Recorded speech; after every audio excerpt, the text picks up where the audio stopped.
Good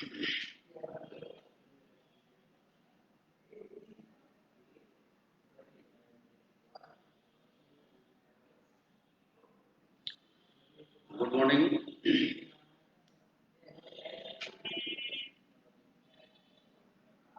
করোনাকালীন এই সময়ে আমরা আসলে হাজী শরীফুল্লাহ কলেজ সিদ্ধান্ত নিয়েছি যে ছাত্রছাত্রীদের যাতে আহ, লেখাপড়ার ক্ষতি না হয় বা তারা যাতে পড়াশোনা কন্টিনিউ করে, এই জন্য আমরা লাইভ ক্লাসের আয়োজন করছি।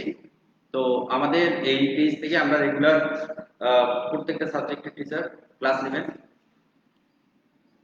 তো আজকে আমার ক্লাস মূলত যারা দ্বাদশ শ্রেণী তাদের জন্য। আজকে আমি পড়াবো হিউম্যান হার্ট সম্পর্কে বা মানব হৃৎপিণ্ড। তো মানব হৃৎপিণ্ড সম্পর্কে এটা এখানে সবারই কিন্তু কম বেশি ধারণা আছে। হ্যাঁ, হার্ট। হ্যাঁ, যে হার্ট, হার্ট মানে কি আমরা সাধারণত বুঝতে হৃদয়। হ্যাঁ, অনেকে আবার শখ করে হৃদয় নামটাও রাখে, অনেক সুন্দর একটা জিনিস। এবং এই বায়োলজিক্যালি হিউম্যান হার্টটা হচ্ছে আমাদের একটা খুব গুরুত্বপূর্ণ একটা অর্গান, যেটার কাজ হচ্ছে আমাদের গোটা শরীরে বিভিন্ন ধরনের খাদ্য উপাদান পরিবহন করার কাজে ব্যবহৃত হয়। এটাকে আমরা কতগুলো এর বৈশিষ্ট্য আছে বা স্পেশালিটি আছে, সেগুলো হলো যে এটা মানবদেহের হচ্ছে একটা পাম্প যন্ত্র। পাম্প যন্ত্রের কাজ যেমন পাম্প করা, বিভিন্ন ধরনের লিকুইড পাম্প করা। তো এই মানুষের যে হিউম্যান হার্ট যেটা বা হৃৎপিণ্ড, এটার কাজ হচ্ছে রক্তটাকে পাম্প করা, গোটা শরীরের দিকে প্রবাহিত করা, এক্ষেত্রে সাহায্য করা। তো এটা দেখতে মূলত ত্রিকোণা মোচা আকৃতি, যে কলার মোচা যেরকম, তো ঠিক এইরকম মোচাকৃতির এটা আকার। আচ্ছা, মানব হৃৎপিণ্ড সম্পর্কে আরো গুরুত্বপূর্ণ অনেক ইনফরমেশন আছে। যেমন এটা ভ্রূণাবস্থায় 6 সপ্তাহ থেকে হৃদস্পন্দন শুরু করে। তার মানে মাতৃগর্ভে যখন একটা ভ্রূণ তৈরি হয়, জাইগোটের পর যখন সেটা ভ্রূণাবস্থায় আসে, তো ভ্রূণাবস্থায় মানে গর্ভধারণের প্রায় 6 সপ্তাহ থেকে এই হৃদস্পন্দন শুরু হয়। এবং একটা মানুষ যতদিন বাঁচবে আমৃত্যু, এই যে হৃদস্পন্দন শুরু হলো 6 সপ্তাহ থেকে, সে যদি 60 বছর 70 বছর যতদিন বাঁচবে ততদিন এই হৃদস্পন্দন আর থামবে না, এটা কন্টিনিউয়াসলি চলবে। এবং বলা হয় যে প্রত্যেক মিনিটে প্রায় 70 বার, অন অ্যান অ্যাভারেজ 70 বার একটা হিউম্যান হার্ট নর্মালি পাম্প করে সংকোচন এবং প্রসারণের মাধ্যমে। আচ্ছা, এটার অবস্থান কোথায়? আমরা নর্মালি বুকের বাম পাশে। হ্যাঁ, বুকের বাম পাশে যদি হাত রাখি, তাহলে এখানে দেখবেন যে একটা শব্দ হয়, টিক টিক টিক টিক শব্দ। তো এটা মূলত বায়োলজিক্যালি বলা হয় লাভডাব, লাভডাব, লাভডাব। এই এই যে লাভডাব, এটাই হচ্ছে মূলত সংকোচন প্রসারণ, হার্টের সংকোচন প্রসারণ। ওকে।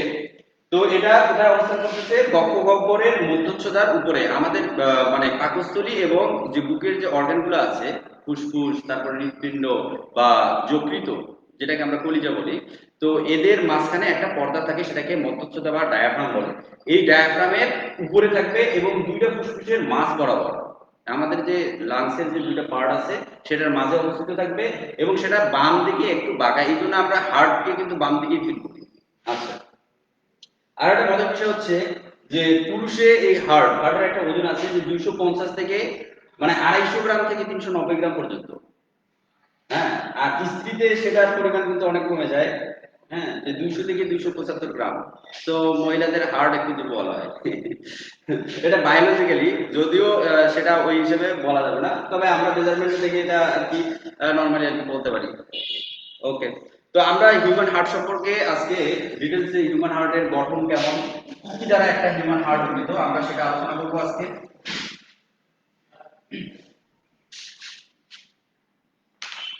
ওকে।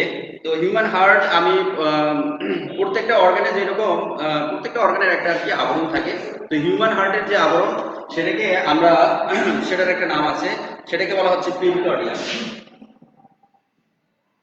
পেরিকার্ডিয়াম, পেরিকার্ডিয়াম, এটা এটা হচ্ছে হিউম্যান হার্টের একটা বাইরের লেয়ার, আবরণ বলা যায়। পেরি, পেরি সাধারণত কোন হিসেবে ইউজ করা হয়? পেরি মানে পেরিসাইকেল, পরিচক্র বা পরিধি, এটাকে ইন্ডিকেট করে যে একটা হার্টের cardium, cardium related to heart, এটা আসলে হৃৎপিণ্ডকে ইন্ডিকেট করে।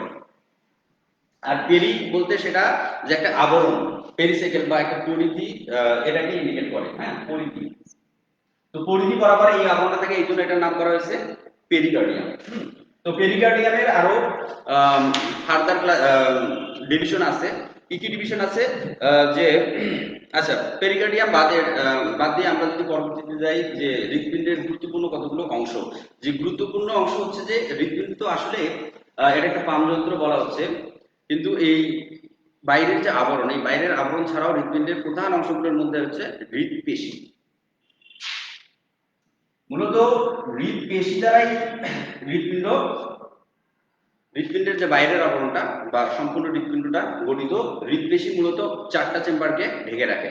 মূলত চারটা চেম্বার আমরা জানি, দুইটা অ্যাট্রিয়াম, বাম অ্যাট্রিয়াম এবং ডান অ্যাট্রিয়াম, আর দুইটা ভেন্ট্রিকল বা নিলয়, ডান ভেন্ট্রিকল এবং বাম ভেন্ট্রিকল। তো যাই হোক, এই যে চেম্বার গুলো আছে, যে চারটা চেম্বার আছে হার্টের, এই চারটা চেম্বারের বাইরে হৃৎপেশি থাকে। হৃৎপেশি আবার তিনটা লেয়ারে থাকে। তিনটা লেয়ার কি? হৃৎপেশির তিনটা লেয়ার। একটাকে বলতেছে প্রথম লেয়ার, একবারে আউটার মোস্ট লেয়ার যেটা, সেটাকে বলতেছে এপিকার্ডিয়াম। এপিকার্ডিয়াম। তারপরে মাঝের যে লেয়ারটা, সেটাকে বলতেছে মায়োকার্ডিয়াম। মাঝের মানে মাঝের এবং মায়ো, হ্যাঁ, এই দুইটা আর কি রিলেটেড। আরেকটা হচ্ছে ভিতরের যে লেয়ারটা, যেটা প্রত্যেকটা প্রকোষ্ঠের ভিতরে থাকে, ভিতরে যে মাংসপেশির লেয়ারটা, সেটাকে বলা হচ্ছে এন্ডোকার্ডিয়াম। তো মূলত এই তিনটা পেশি স্তর দিয়ে মূলত আমাদের হৃৎপিণ্ডের যে হৃৎপেশি সেটা গঠিত। ওকে, এখন আমরা হৃৎপিণ্ডের যে প্রকোষ্ঠ আছে, একটা মূলত হৃৎপিণ্ড বলতে আমরা বলবো যে এর বাইরের যে আবরণটা, সেটাকে আমরা বলছি পেরিকার্ডিয়াম। তো এমসিকিউ এখান থেকে আসতে পারে যে কোনটি হৃৎপেশির অন্তর্ভুক্ত নয়। তো সেখানে আমরা বলতে চারটা অপশন থাকবে: এপিকার্ডিয়াম, মায়োকার্ডিয়াম, এন্ডোকার্ডিয়াম এবং পেরিকার্ডিয়াম। সো পেরিকার্ডিয়াম কিন্তু হৃৎপেশির অন্তর্ভুক্ত না, সেটা হচ্ছে আবরণ। হৃৎপিণ্ডের আবরণকে আমরা বলবো পেরিকার্ডিয়াম। আর হৃৎপেশির অংশ হচ্ছে তিনটা: এপিকার্ডিয়াম, মায়োকার্ডিয়াম এবং এন্ডোকার্ডিয়াম। এই তিনটা কোষীয় স্তরই মূলত একটা হৃৎপিণ্ডের যে মাংসপেশি বা হৃৎপেশির কথা বলি, সেটা মূলত গঠন করে থাকে। ওকে, তো আমরা এখন হৃৎপিণ্ড আঁকার চেষ্টা করব। ঠিক আছে, তোমরা হচ্ছে যে লাইভ ক্লাসটা যখনই দেখো, তোমরা অবশ্যই ফিগার, বায়োলজিতে ফিগার খুবই গুরুত্বপূর্ণ। ফিগার প্র্যাকটিস করতে হবে, এটা কোনো বিকল্প নেই। তো আমরা এখন সিম্পল ভাবে এই ফিগারটা আঁকবো, দেখি কেমন হয়। যে নরমালি বড় আঁকতে পারো, ছোট আঁকতে পারো, বড় আঁকলে বোঝাতে সুবিধা হবে।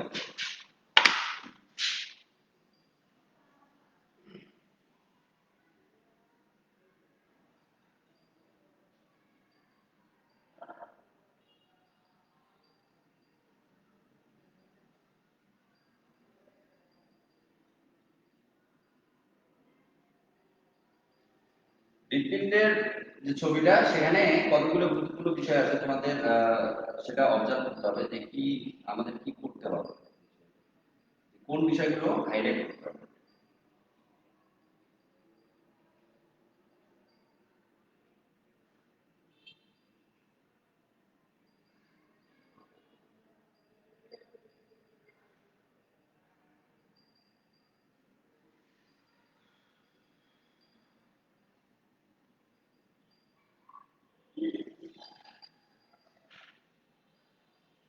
তো এইভাবে আমরা আঁকার চেষ্টা করব,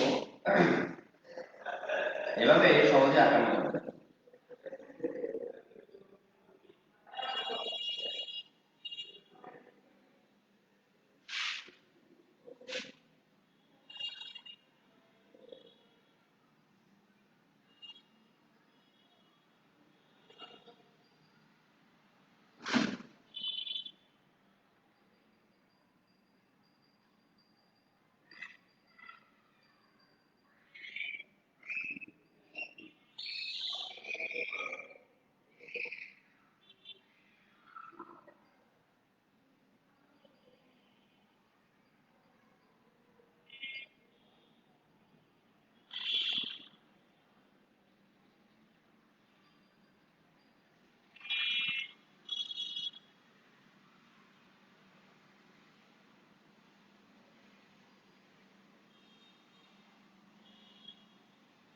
এখানে আমরা মূলত হৃৎপিণ্ডের যে পেশি আঁকবো, তখন তখন এই বিষয়গুলো দেখা যাবে। এটা খুব ভেরি সিম্পল। তো মূলত এখানে আমরা সবটাই দেখানোর চেষ্টা করব, ম্যাক্সিমাম যতগুলো পার্ট দেখানো সম্ভব হয়, যতগুলো পার্ট দেখানো সম্ভব হয় সেটা আমরা দেখানোর চেষ্টা করব।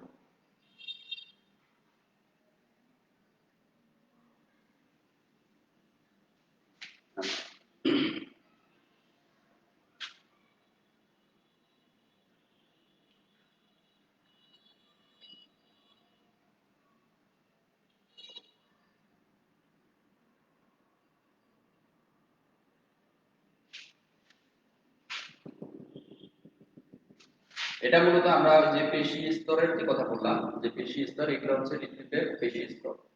আচ্ছা,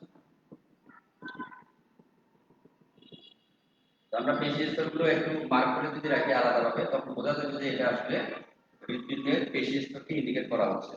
সেটা তুমি ডট ডট দিয়েও করা যাবে, অথবা অথবা দাগ টেনেও করা যাবে। তবে এই অঞ্চলটা যে আলাদা সেটাকে আর কি ছবিতে বোঝাতে হবে। এটা পরীক্ষায় আসে যে মানব হৃৎপিণ্ড অঙ্কন করো, সেটা 3 নাম্বার অথবা 4 নাম্বার, যে চিত্র সহ, বর্ণনা লাগে না, শুধু চিত্র, সচিত্র মানে শুধু চিত্র চায়। তো এটা হচ্ছে যে একবারে সিম্পল ডায়াগ্রাম। আচ্ছা, হৃৎপিণ্ড আঁকার সময় আরেকটা বিষয় মনে রাখতে হবে, যে হৃৎপিণ্ডের যে আমরা যে ডান সাইডটা দেখি, যে ডান সাইডটা দেখি, এটা মূলত বাম সাইড, এটা আমাদের করতে হবে। যে এটা যদি আমার হার্ট হয়, তাহলে আমার বাম সাইড কোনটা? এটা ডেফিনেটলি বাম সাইড, আর এটা হচ্ছে ডান সাইড। তো আমার যখন আমি ছবি আঁকবো তখন সেটা উল্টো হয়ে যাচ্ছে, তখন এই আমার ডান সাইডটা আবার বাম সাইড হয়ে যাবে। সো এই দিকের যে অংশটা সেটা হচ্ছে বাম। তো এখানে কি কি আছে? বাম অনিন্দ, এটাকে বলা হচ্ছে বাম অনিন্দ বা বাম এট্রিয়াম। আর এটা হচ্ছে ডান হৃদয়, নিচেরটা হৃদয়। অনুরূপ ভাবে বাম হৃদয়।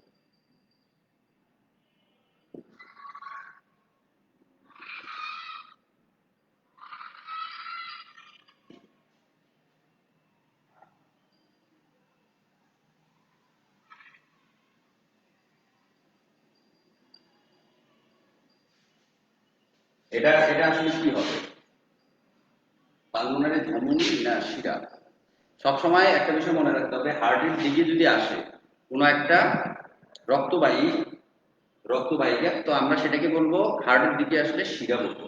তো এটা আসলে মূলত রক্ত নিয়ে আসে, এই জন্য এটার নাম কি? পালমোনারি শিরা। আর যেটা হার্ট থেকে বের হয় সেটা সবসময় কি হবে? ধমনী হবে। এটার নাম হচ্ছে পালমোনারি ধমনী।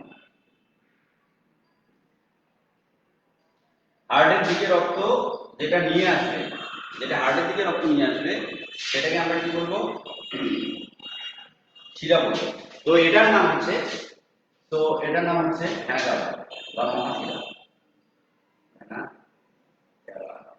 বা মহাশিরা। আচ্ছা, এখানে কপাটিকা অনেকগুলো দেখা যাচ্ছে, যে এই দুটো কপাটিকা, কপাটিকা এখানে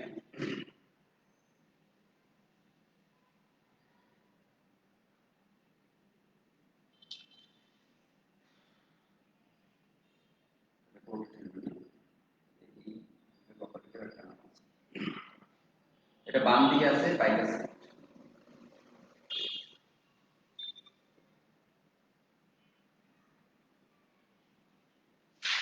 আর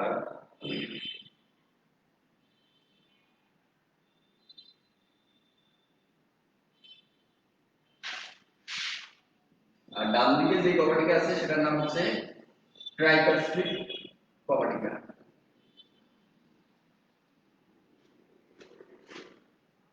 আর এখানকার যে দুইটা কপাটিকা, এখানকার যে দুইটা কপাটিকা, তো এই দুইটা কপাটিকার নাম হচ্ছে সেমিলুনার।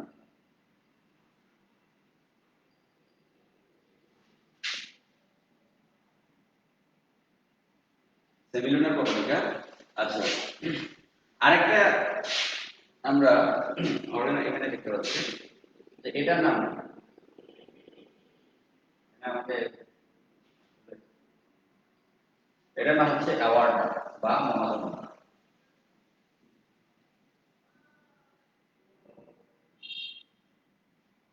অ্যাওয়ার্টা বা মহাধমনী। মূলত এখান দিয়েও রক্ত হৃৎপিণ্ড থেকে বের হয়। তো হৃৎপিণ্ড থেকে যেটা বের হবে সেটা কি হবে? সেটা হবে ধমনী। আর যেটা হৃৎপিণ্ডের দিকে আসবে, যেটা হৃৎপিণ্ড থেকে বের হবে সেটার নাম হবে ধমনী। তো এটা হচ্ছে অ্যাওর্টা বা মহাধমনী। আবার হৃৎপিণ্ডের দিকে বের হচ্ছে, হৃৎপিণ্ড থেকে বের হচ্ছে, এই যে এটা হৃৎপিণ্ড থেকে রক্ত বাইরে বের করে নিয়ে যায়, এই জন্য এটার নাম হচ্ছে কি পালমোনারি ধমনী। আবার এই দুটো কি করে? হৃৎপিণ্ডের দিকে রক্ত নিয়ে আসে, রক্ত নিয়ে আসে এই জন্য পালমোনারি শিরা নিয়ে আসে, যেটা সেটা আবার সেটাকে আমরা কি বলবো? শিরা বলবো। এও কিন্তু রক্ত হৃৎপিণ্ডের দিকে নিয়ে আসতেছে, তো এটার নাম হচ্ছে কি ভেনা কাবা বা মহাশিরা। ওকে। তো এটার দুটো পার্ট, উপর থেকে যে অংশ, উপরের দিকে যে পার্টটা মানে আমাদের বক্ষগহ্বরের উপরের অংশ থেকে যে রক্তটা নিয়ে আসে, যে অংশটা নিয়ে আসে সেটার নাম হচ্ছে সুপিরিয়র ভেনা কাবা। আর নিচের যে যেটা আমাদের বক্ষগহ্বরের নিচ থেকে পা থেকে রক্ত যেগুলো নিয়ে আসে, যে শিরাটা কালেক্ট করে নিয়ে আসে, সেটার নাম হচ্ছে ইনফিরিয়র ভেনা কাবা। ঠিক আছে, এটা হচ্ছে সুপিরিয়র ভেনা কাবা, এটা একটা ইনফিরিয়র ভেনা কাবা। ওকে। আচ্ছা, এখানে আরেকটা বিষয়, যে এই ভালভগুলো এখানে যে আমরা ভালভ বললাম, এটা হচ্ছে কি বাইকাসপিড, এটা ট্রাইকাসপিড, আর এই দুটো হচ্ছে সেমিলুনার। তার মানে আমাদের এখানে ভালভ চারটা আছে, চারটা চেম্বার, চারটা চেম্বারের মধ্যে এটা হচ্ছে ডান অলিন্দ, এটা হচ্ছে বাম অলিন্দ, ডান নিলয় বাম নিলয়। এখানে আরেকটা বিষয় লক্ষণীয়, সেটা হচ্ছে যে মাংসপেশি, মাংসপেশির যে স্তরটা এখানে কিন্তু মোটামুটি এর তুলনায় ঠিক বাম নিলয়ের যে মাংসপেশি পেশি স্তর সেটা হচ্ছে অনেক ঠিক, যে কোনো এই হৃৎপিণ্ডের যে কোনো জায়গার মাংসপেশির যে স্তর, পুরু স্তর সবচেয়ে পুরুত্ব বেশি হচ্ছে বাম নিলয়ের। কারণ এখান থেকে এখানে যে প্রেসারটা ক্রিয়েট হয়, যে চাপ ক্রিয়েট হয়, এই চাপের ফলেই গোটা দেহে কিন্তু রক্ত যায়। সো এখানকার চাপ বেশি লাগবে, এই জন্য এখানকার মাংসপেশি অনেক পুরু হয় তুলনামূলক। যে বাম নিলয়ের ডান নিলয়ের যে হৃৎপেশি এর তুলনায় বাম নিলয়ের হৃৎপেশি অনেক বেশি পুরু হয়। কেন পুরু হয়? পুরু হওয়ার মেইন কারণটা হচ্ছে যে বাম নিলয় থেকে রক্তটা এই থ্রু অ্যাওয়ার্টার মাধ্যমে, মহাধমনীর মাধ্যমে আমাদের গোটা দেহে পরিবাহিত হয়, এই জন্য এটা মাংসপেশি অনেক বেশি পুরু হয়। আর এই ভালভগুলো মূলত এখানে আমরা যে ইয়াটা দেখতে পাচ্ছি, যে রেখাটা আছে, তো এটা মূলত এটার নাম হচ্ছে কোর্ডি টেন্ডনি, কোর্ডি টেন্ডনি। তো কোর্ডি টেন্ডনি মূলত ভালভগুলোকে এইদিকে রেখে দেয়। এবং আরেকটা গুরুত্বপূর্ণ বিষয় হচ্ছে এই ভালভগুলো এমন দিকে সেট করা যে শুধুমাত্র একদিকে রক্ত যেতে হেল্প করবে, শুধুমাত্র রক্ত এই এখানে, এটা হচ্ছে ডান অলিন্দ। তো ডান অলিন্দে যখন রক্ত প্রবেশ করলো, ডান অলিন্দ থেকে ডান নিলয়ে রক্ত যাবে। তো এর মধ্যে কিন্তু একটা কপাটিক আছে, সেটার নাম কি? ডানের ক্ষেত্রে আমরা মনে রাখবো যে ট্রাই, হ্যাঁ, ডান শক্তি বেশি, হ্যাঁ, তাহলে তিন কপাটিকে বিশিষ্ট, এটাকে ট্রাইকাস্পিড কপাটিকে বলে বা ভালভ বলে।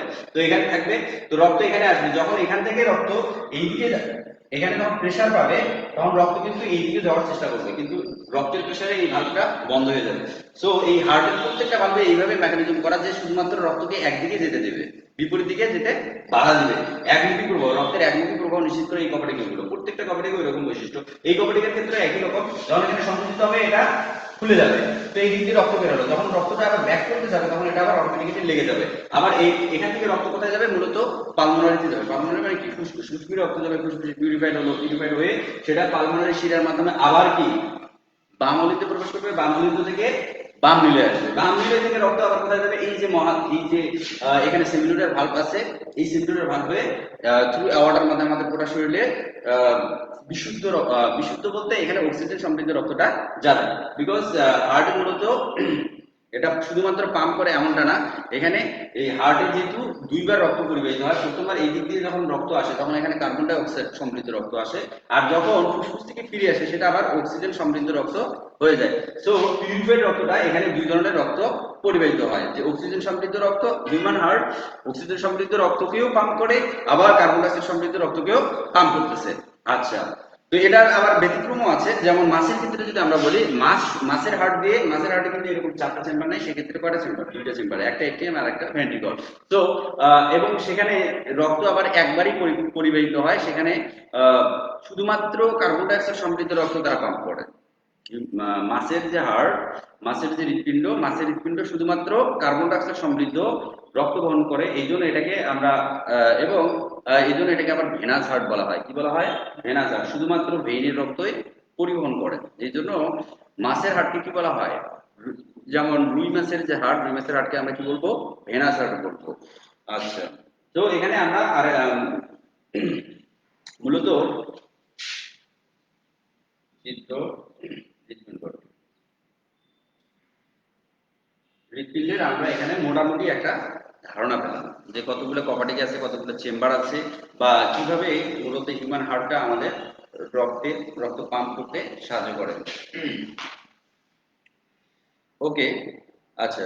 তো এখানে আমরা কপাটিকা ভাল্বগুলোর ক্ষেত্রে কিছু বলতে পারি যে ভাল্বগুলো, যে এই যে ভাল্বগুলো আমরা দেখছি এখানে তো আসলে 2D পিকচার, 3D পিকচার না, তো এখানে ক্লিয়ার সব বোঝা যাবে না, অনেক কিছু এখানে ঢুকাই যাচ্ছে। যেমন বাইকাসপিড ভাল্ব, এখানে কিন্তু কপাটিকা কয়টা? দুইটা কপাটিকা। আবার ট্রাইকাসপিড ভাল্বে তিনটা কপাটিকা, এবং যে সেমিনুলার ভাল্ব, যে এই যে অর্ধচন্দ্রাকৃতির যে কপাটিকা দুটো আমরা দেখতেছি, এগুলা প্রত্যেকটাই হচ্ছে তিনটা পেশি স্তর, তিনটা কপাট দ্বারা গঠিত, পেশির কপাট দ্বারা গঠিত। সেমিনুলার ভালভগুলো তিন কপাট বিশিষ্ট। আচ্ছা, তো হিউম্যান হার্টের মোটামুটি এটা হচ্ছে যে একটা বেসিক ধারণা। হ্যাঁ, আর হিউম্যান হার্টের এখানে আরো রিলেটেড অনেক কোশ্চেন আছে, তো তোমরা হিউম্যান হার্ট সম্পর্কে আরো ডিটেলস আলোচনা করা যাবে। এতদূর পর্যন্ত পড়লে হিউম্যান হার্টে ঠিক আছে। আচ্ছা, ক্লাস হুম আচ্ছা, তোমাদের লেখা কি বোঝা যায়? লেখা বোঝা যায় ক্লিয়ার, জিরো ডিফারেন্স। ওকে, আচ্ছা, হিউম্যান হার্টের আমরা কি করতে পারি? এখানে আরেকটা বিষয় যে হিউম্যান হার্টের এই হার্টবিট, হার্টবিট আসলে কন্ট্রোল হয় কিভাবে, বা কিভাবে এই হৃৎপিণ্ডের হার্টবিট, আমাদের যে হার্টবিট হচ্ছে এই হার্টবিটের সূচনা হয় কিভাবে, সেটা আমরা একটু আলোচনা করতে পারি। এখানে করা যাবে, তবে ছবিটা আবার মডিফাই করতে হবে।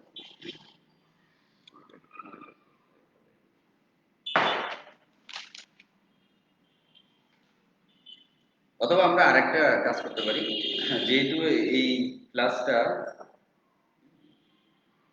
যে আমাদের গোটা দেহে রক্ত কিভাবে সংবহিত হয় এবং এই সংবহনের ক্ষেত্রে আমাদের হৃৎপিণ্ড কিভাবে হেল্প করে, তো সেটা আমরা সিস্টেমেটিক্যালি, যেহেতু আমরা ছবিটা জানি যে হিউম্যান হার্ট এরকম এতগুলো চেম্বার আছে, ভালোবাসি এগুলো জানি, তো আমরা একবারে মানব দেহে কিভাবে আসলে রক্ত এই যে আদান প্রদান হচ্ছে, বিভিন্ন অর্গান থেকে আসতেছে আবার বিভিন্ন অর্গানে যাচ্ছে, কিভাবে যাচ্ছে, কোন কোন ধমনী শিরার মাধ্যমে যাচ্ছে, আমরা সেই চক্রটা এখন দেখি।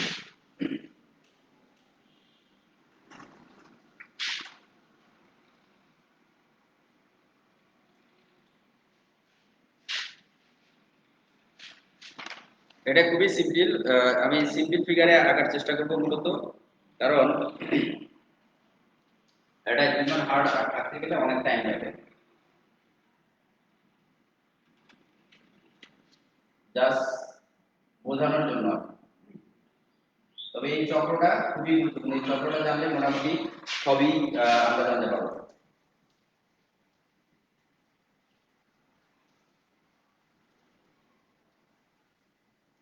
এটা আমরা ফ্লোচার্ট আকারেও দেখাতে পারি, এভাবে দেখালে, এভাবে ডায়াগ্রামেটিক্যালি যদি আমরা দেখাই তাহলে আমরা সহজে বুঝতে পারবো যে আসলে কোথা থেকে কোথায় রক্ত যাচ্ছে। তো এখানে যে আমি ফোর চেম্বার আঁকবো, এটা ফোর চেম্বার আসলে ইন্ডিকেট করবে কাকে? এটা ইন্ডিকেট করবে মূলত হিউম্যান হার্টকে ইন্ডিকেট করবে। ওকে,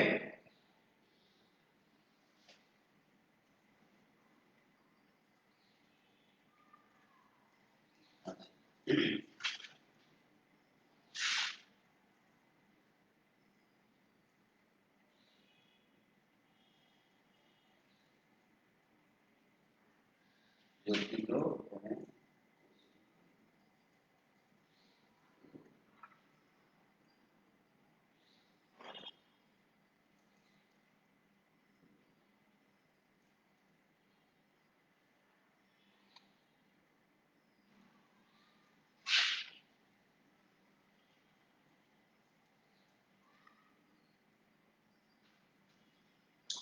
আচ্ছা, আর আছে বৃক্ক।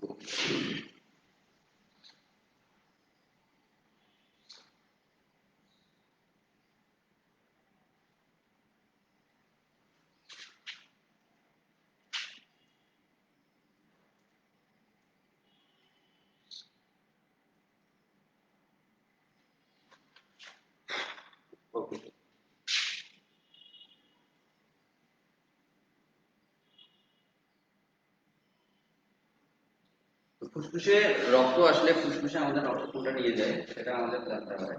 যকৃৎ থেকে এখানে এটা আরো বাড়বে।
আচ্ছা, এগুলোর নাম আছে।